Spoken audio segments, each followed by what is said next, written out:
বন্ধুরা, আজকে আমি তোমাদেরকে এই ফ্রিজটা মনে করো ভিডিও করতেছি, কারণ আমি যে ফ্রিজটা ব্যবহার করতেছি এটা থেকে অনেক সুযোগ। দেখো, আমার পিছনে হয়তো দেখা যাচ্ছে একটা খাট, একটা কিন্তু এটা খাট না, এটা ফ্রিজ। এটা একটা গ্লাসের ভিতরে দেখা যাচ্ছে, কারণ এই ফ্রিজটা মার্সেল।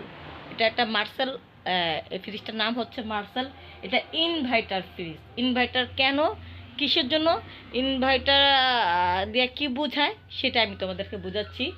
ইনভার্টার থেকে আমরা কী কী সুবিধা পাচ্ছি। অন্যান্য ফ্রিজে দেখো, এটা কিন্তু অনেক জায়গা, ভিতরে অনেক জায়গা, ঠিক আছে। উপরের ডিপটা দেখো, অনেক জায়গা। তারপরে এই যে এই নিচটা দেখো, এই নিচটা অনেক জায়গা, ভিতরে পাশে বড় বড়।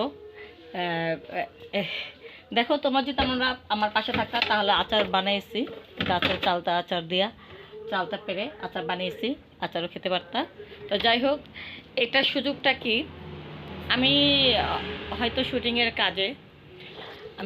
কাজে অনেক দূরে যাই বা বাসা থাকি না ঠিক মতন, কিন্তু অনেকে আছে বাসা না থাকলে ফ্রিজটা এমনি এমনি চলতেছে, কারেন্ট বিলটা উঠতেছে, এটা একটা মনে করো টেনশন।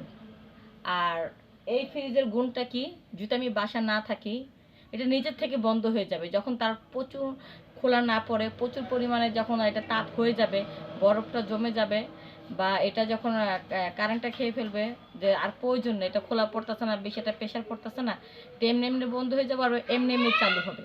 বাসা লোক না থাকলে, ব্যবহার না হলে এটা এমনি বন্ধ হয়ে যাবে, কোনো কিছু নষ্ট হবে না। আবার যখন এটা সম্পূর্ণ দরকার, বরফটা বা জিনিসটা অনেকক্ষণ ধরে বন্ধ হয়ে আছে, এটা আবার বরফ হওয়ার দরকার, তখন এটা নিজের থেকে চালু হয়ে যাবে।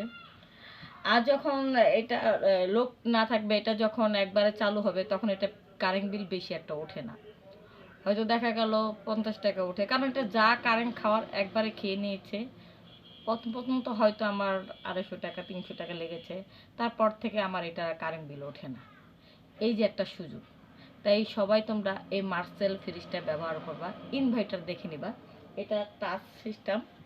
যে এই যে লাইটগুলো দেখতেছো, এই লাইটগুলো হচ্ছে হাতের আঙ্গুলেরটা আছে, এটা এখানে তোমরা টাচ করে তোমাদের পরিমাণ মতন তাপমাত্রা বাড়ায় নিতে পারবা। আর আমি ভাবলাম যে এই ফ্রিজটা থেকে অনেক একটা সুবিধা পেয়েছি, তাই এটা আমি একটা ভিডিও বানাই। এর আগে আমি যে ফ্রিজটা ব্যবহার করেছিলাম এটা প্রচুর কারেন্ট বিল উঠতো, এটা আমি তো ভয় পেয়েছিলাম যে এত বড় একটা ফ্রিজ, এটা না জানি অনেক কারেন্ট বিল ওঠে, কিন্তু এখন দেখতেছে যে না, সে তুলনায় এটা কোনো কারেন্ট বিল না। তো ভাবলাম যে আমার বন্ধুরা যারা আমার ভিডিওগুলো দেখে, তারা সবাই এই ফ্রিজটা ব্যবহার করবে ইনভার্টার দেখে। এই ফ্রিজটা ব্যবহার করলে তোমাদের কোনো কারেন্ট বিলের কোনো টেনশন থাকবে না, ফ্রিজ বন্ধ করা লাগবে বা কখন ছাড়া লাগবে, বাসা নাই তোমরা, এটা আমিষে বন্ধ হয়ে যাবে। আর এমনি এমনি যখন এটা প্রয়োজন হবে চালু করার তোমার দরকার নেই, সে নিজে নিজে চালু হয়ে যাবে, ঠিক আছে। তো যাই হোক, ফ্রিজটা নিয়ে একটা বানাইলাম। তো বন্ধুরা, আমার এই ফ্রিজটা যদি তোমাদের পছন্দ হয় তাহলে এরকম একটা ফ্রিজ দেখে নিবা। এটা বেশি দাম না, এটা আমি যে আমাদের পরিচিত লোকের মাধ্যমে কিনেছিলাম 40 আর 1000 টাকা দাবি করেছিল, 41,000 দিয়েছিলাম। হয়তো এটা বাইরে দূরে আছে, তোমরা হয়তো মনে করো যে না, এর চেয়ে ভালো ফ্রিজ আছে। হ্যাঁ, এর চেয়ে ভালো ফ্রিজ আছে। একটা কোম্পানিতে আমি গিয়েছিলাম, 1,25,000 টাকা দাম চেয়েছিল, ওয়াইফাই চালানো যাবে ফ্রিজটা দিয়ে, আর মানে অনেক দাম চেয়েছিল 1 লাখ 1.5 লাখ। তোমরা যদি 1-1.5 লাখ টাকা যদি একটা ফ্রিজ অনেক বছর টিকসই হয়, তাহলে হিসাব করো 30,000 টাকা দিয়ে যদি তোমরা একটা ফ্রিজ কেনো, ওটা 3 গুণ, ওটা 4 গুণের টাকা। তা 4 বার যদি 30,000 করে টাকা দাও, তাহলে এটা কত বছর ব্যবহার করা যাবে।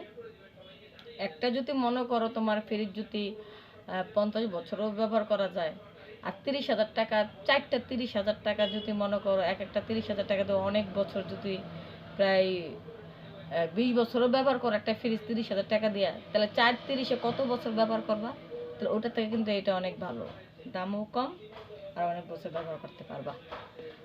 তো বন্ধুরা, তা আমি এখন এই ফ্রিজটা মুছবো, কারণ এটাকে আমি সবসময় মুছে ঠিকঠাক রাখি।